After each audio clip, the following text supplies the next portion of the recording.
दिया है 10,000 रुपए पर 2 वर्ष के लिए चक्रवृद्धि ब्याज और साधारण ब्याज का अंतर 25 रुपया है, तो ब्याज की वार्षिक दर क्या होगी? ठीक है, सबसे पहली बात, जब आपसे दर पूछ लिया है तो आपको टेबल बनाने का जरूरत नहीं है, क्योंकि जब दर दिया रहेगा तभी आप टेबल बना पाएंगे। दर नहीं दिया रहेगा तो आप मूलधन नहीं मान सकते। ठीक, तो आपको टेबल बनाने में दिक्कत होगी। तुम्हारा इंग्लिश होना है। तो 2 वर्ष के लिए क्या होता है? 2 वर्ष के लिए 2 वर्ष के लिए डी बराबर होता है PR² बटे 10,000, 100 गुणे 100। P इसमें मूलधन है, R जो है वो दर है, और D जो है वो अंतर है, डिफरेंस। ठीक है, बहुत पुराना फार्मूला है 2 साल के लिए। साधारण ब्याज और चक्रवृद्धि ब्याज का जो अंतर होता है वो होता है PR² बटे 10,000। ठीक, अब दर नहीं दिया है, आप इसका इस्तेमाल कर सकते हैं। तो 10,000 रुपए पर अंतर कितना दिया है? 25 का अंतर है 10,000 रुपए पर। ठीक, कितने वर्ष के लिए? 2 वर्ष। 2 वर्ष के लिए तो इसमें टी का मान नहीं दिया रहेगा, आर पूछेगा आपसे, और नीचे क्या हो जाएगा? 10,000। ये कट गया आपका। R² बराबर कितना हो जाएगा? 25। तो आर का मान कितना होगा? 5%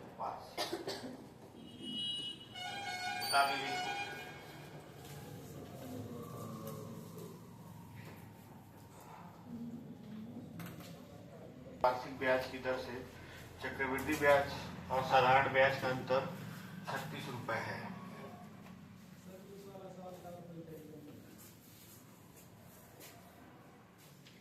उस वाले सवाल का फिलहाल सबसे आसान तरीका वही है, समझ रहे हैं? तरीके क्यों नहीं, आप कोई मूलधन मान के लगा सकते हैं, कोई दिक्कत नहीं। तुलना कर कोई भी मूलधन मान लीजिए, ठीक ना, सरल तरीका वही है।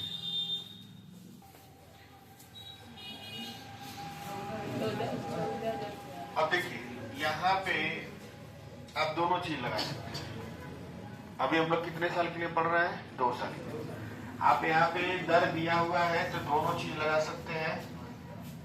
पहले से होता है कि डी बराबर PR² बटे 10,000। 36 बराबर पूछा क्या है? मूलधन। P × 5 का स्क्वायर 25, और बटे क्या हो गया? 10,000। 25 चौको 100, 400 आएगा ना। तो मूलधन हो जाएगा यहाँ पे 36 गुणे 4, 144, यानी 14,400। आप इसमें टेबल भी बना सकते हैं। टेबल बनाएंगे जैसे 5% का मान होता है 1/20। तो 2 वर्ष के लिए है तो मूलधन हमारा हो जाएगा 20 का स्क्वायर बराबर कितना हो जाएगा? 400। पहला साल और दूसरा साल। 400 का 1/20 कितना होगा? 20। और यहाँ भी कितना होगा? 20। और 20 का 1/20 कितना होगा? 1। यहाँ से अगर आप देखेंगे तो हमारा CI आएगा कितना? 41, और SI कितना आएगा? 40। तो अंतर यहाँ कितना है? 1। अंतर 1 है। दिया क्या है? 1 का वैल्यू दिया है, अंतर का वैल्यू दिया है। ठीक है, 1 का वैल्यू दिया है कितना? 30। तो हमारा मूलधन हम कितना माने हैं? मूलधन माने हैं कितना? 400। तो 400 का वैल्यू कितना हो जाएगा? 400 गुणे 30। तो हमारा हो जाएगा कितना? 14,400। 14,400। तो कहीं ना कहीं ये वाला तरीका इससे बड़ा होता है। बस समझ में आ रहा है कि नहीं आ रहा है? तो हमको आसान तरीके से लगाना है। 2 वाले में बहुत अच्छा ये काम करता है टेबल के मुकाबले। 3 और 4, 5 में जब जाएंगे तो टेबल बढ़िया काम करेगा। पर्दा पीछे ठीक करिए, समझ रहे हैं? लेकिन 2 वाले में ये बढ़िया काम करता है। बताइए इसको।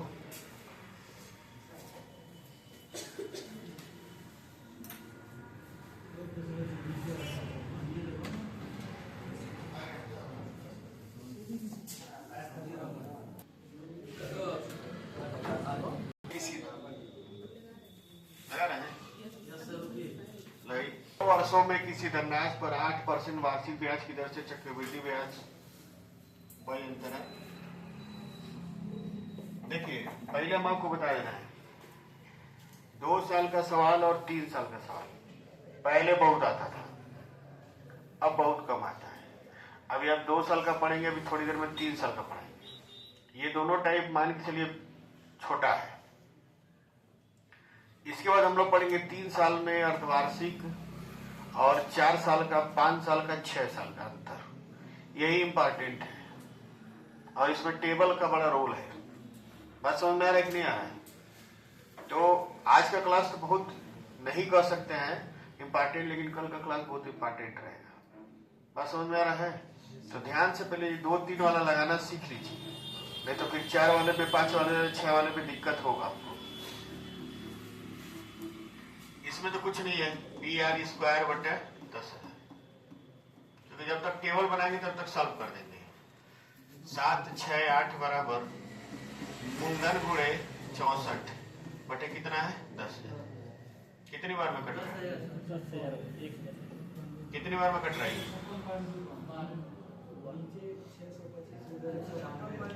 12 6 45, 12 6 72, 12 बार में कट गया। यानी मूलधन हमारा हो जाएगा 1,20,000। 1,20,000 ये आ रही है, लगा लीजिए।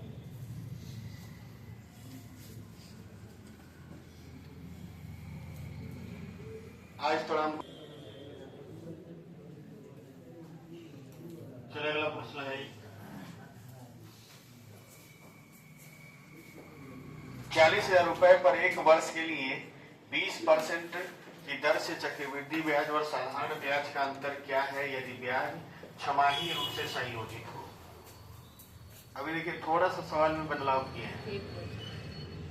1 वर्ष है और ब्याज छमाही है, तो ब्याज को आधा करके और 1 वर्ष को 2 छमाही बना लेंगे और 2 वाला नियम यहाँ पे काम करेगा। ठीक है,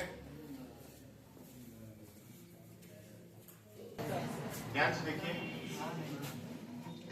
40,000 रुपए पर 1 वर्ष के लिए, तो R जो हो जाएगा हमारा हो जाएगा 10% छमाही। ये 20% क्या है? वार्षिक है, वार्षिक होना चाहिए, पढ़ा लीजिएगा। ठीक है, 10% छमाही हो गया और D का मान कितना हो गया? 2 छमाही। ठीक, आपको यहां से क्या निकलना है? अंतर। आप D बराबर लिख सकते हैं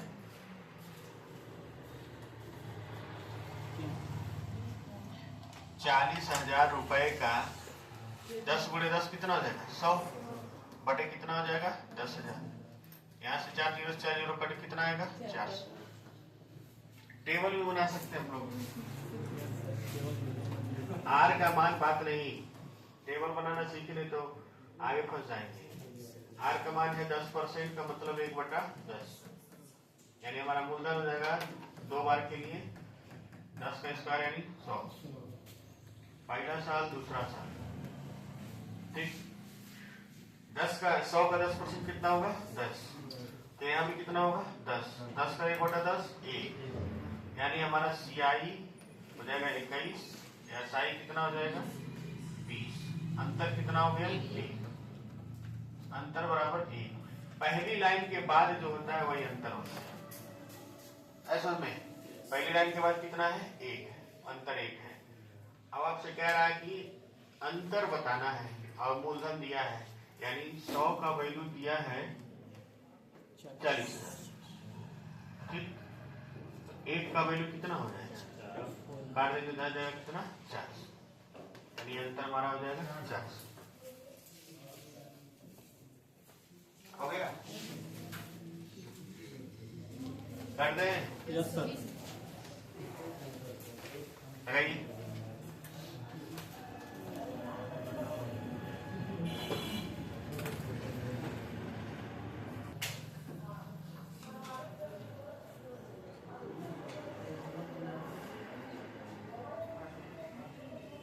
ब्याज की दर 5% वार्षिक। ठीक है,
बात नहीं।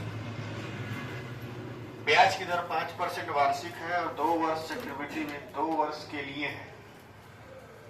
2 वर्ष के लिए इसको लिख लीजिए। 75 रुपया है। इसमें कौन सी बड़ी बात है? डी बराबर पी आर स्क्वायर बटे 10,000, यानी 75 बराबर पी इंटू 25 बटा 10,000। 25 या 75 और मूलधन कितना हो जाएगा? 30,000। टेबल बना सकते हैं। टेबल बनाने में भी कोई दिक्कत नहीं है। आर का मान दिया है 5% यानी 1/20। तो हमारा मूलधन हम मान लेंगे 20 का स्क्वायर यानी 400। पहले साल के लिए, दूसरे साल के लिए यहाँ 20, यहाँ भी कितना होगा? यहाँ होगा 1। सीआई हमारा हो जाएगा 41, एसआई हमारा हो जाएगा 40। अंतर दिया हुआ है। एक का वैल्यू दिया है कितना? 75। तो हमारा 400 का वैल्यू कितना हो जाएगा? 75 गुणे 400। 75 चौक को 300 और उसके आगे कितना होगा? डबल। यानी हमारा मूलधन हो जाएगा 30,000।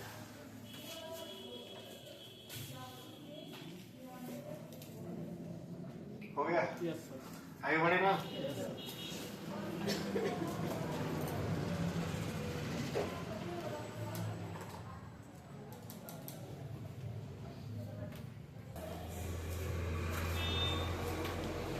एक धनराशि पर 3 वर्षों के लिए साधारण ब्याज और चक्रवृद्धि ब्याज का अंतर 124 रुपए है। ब्याज की दर 10% वार्षिक है। मूलधन बताइए।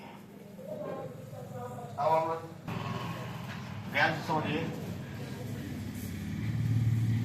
3 वर्ष के लिए जो सूत्र होता है, बात नहीं, 3 वर्ष के लिए सूत्र भी हम बता दे रहे हैं, लेकिन अब देखिए इसमें क्या होता है? डी बराबर P R square into 300 plus R बटे हो जाएगा 1 साल के लिए 00, फिर 2 साल के लिए 00 और 3 साल के लिए यानी 6 जीरो रहेगा नीचे। ठीक, इधर ध्यान दीजिए आप लोग। ठीक है ना? अब देखिए अंतर दिया हुआ है। अंतर कितना दिया है? 124। 124 बराबर पी इंटू 10 का स्क्वायर क्या होगा? 100 और रहेगा 310। 310 होगा ना? बटा क्या होगा? 1 2 3 4 5 6। 00 से 00 कट गया और 1 0 से 0 और कट गया। अब ये 1000 इधर जाएगा, लेकिन 31 से काटेंगे तो 31 चौक को 124, यानी हमारा मूलधन जो होगा वो कितना हो जाएगा? 4000। ठीक, 3 वाला भी फार्मूला बहुत बड़ा नहीं, लेकिन भूल जाएगा तो क्या करेंगे? बात नहीं। आर का मान दिया है कितना? 10, यानी 1/10। हमारा मूलधन हो जाएगा 10 पे घात कितना? 3, यानी 1000 रुपया मूलधन मान लेते हैं। 1000 रुपया मूलधन मान लेते हैं, तो पहले साल, दूसरे साल और तीसरे साल 1000 का 10% 100, यहाँ भी 100 और यहाँ भी 100, 10 और यहाँ पर जाएगा 20 और यहाँ पर हो जाएगा 1। तो हमारा अंतर यही है, 20 10 30 31। तो हमारा जो अंतर है वो 31 है और इसी 31 का वैल्यू दिया है 124। एक का वैल्यू कितना हो गया 4। मूलधन हमारा कितना है 1000, तो 1000 का वैल्यू कितना हो गया 4, यानी हमारा मूलधन कितना हो गया 4।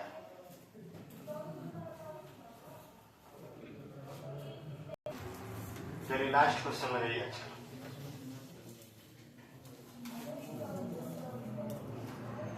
अंतिम क्वेश्चन है, लगाएंगे, हल्ला नहीं करेंगे। करंट ब्याज और चक्रवृद्धि ब्याज का अंतर क्या है? यदि ब्याज की दर कितना है 20% वार्षिक। टेबल बनाने, ठीक है। आर का मान जो है वो है 20% यानी 1/5, यानी हमारा मूलधन हो जाएगा 5 का क्यूब यानी 125। पहला साल, दूसरा साल, तीसरा साल। 125 का 1/5 25, 25 और ये भी कितना होगा 25, 25 का 1/5 5 और यहाँ 10 और यहाँ 1। तुम्हारा अंतर यही है, बोलिए yes या नो? अंतर दिया हुआ है, अंतर दिया है